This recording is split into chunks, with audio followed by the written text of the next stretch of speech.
She is a Canada research chair in philosophy at York University.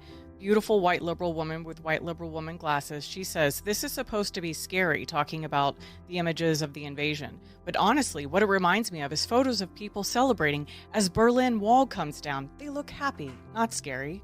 Can I tell you something? I won't, because it will be terrifying for all of us. But there is a very small part of me that can't wait to see people like her eaten by the Marxist or the Islamists. They're going to be eaten. They're going to be eaten. They'll eat you. If they're going to eat us first or eat you, but you are definitely on the chopping block.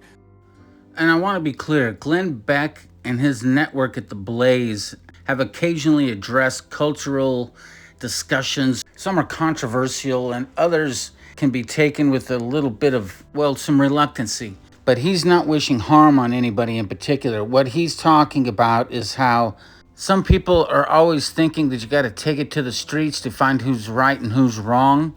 I don't know about that all the time. I can tell you, though, that Glenn Beck is looking at this kind of like I do. I mean, all you have to do, you have a college education, you boob.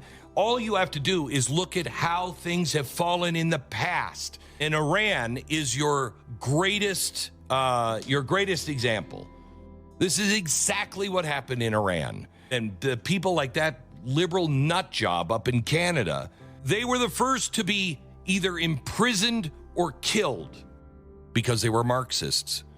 And they were part of the revolution, and they set it up, and they turned a blind eye, and they said, no, you can trust. We're pals. You're not pals. You are not pals with Islamists. You're not. Why? And the answer is we're making progress. We are making progress. There are more people waking up to this because they're getting more and more bold. But if you watch that invasion and you thought that looked happy like the Berlin Wall, first of all, there is no Berlin Wall. There was no Berlin Wall. If it's the Berlin Wall, that means Morocco is East Germany. They weren't trying to keep their people in. They were encouraging them to get out. That was an invasion, period. We're absolutely making progress, though, on it. And, I mean, the left has used this, suicidal empathy or whatever to push, the leftist agenda on this. And case in point on how we're making progress. And, we always say if you follow through these radical leftist ideas all the way through to totality, it exposes how dangerous their policies are. I was reading this article from the New York Times. This was just about a month ago, and they were talking about when the Spanish Prime Minister did all of this, basically legal status to all the undocumented migrants that were in Spain. And he offered it to about 500,000. More than 1 million migrants applied for legal status in Spain. And listen to this subheadline. It says, since late April, the Spanish government has allowed undocumented migrants a path out of legal limbo. Listen to this, making Spain a beacon to the global left. They later characterized this as an antidote to policies pursued by MAGA-style leaders. Now, this is how it started. How it's ending is yesterday. The result. How stupid do a lot of them feel right now? Look, here's exactly the same thing that is happening all over Europe. It's happening here in America, and it is this red-green alliance. Red for the socialist left, green for the color of Islam, and the political Islamists that fly that flag, okay? The two don't want the same kind of world, and I don't know what it is that you can't see here. But they will both talk about healthcare and schools and racism and wages and all of this stuff. But what's missing in Sweden? What's missing in America? What's missing in Canada? What's missing in Germany? What's missing in England? What's missing? In fact, it's not just missing.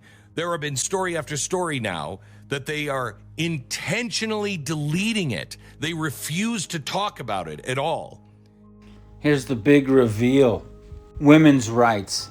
They're not talking about the gays. They're not talking about the lesbians.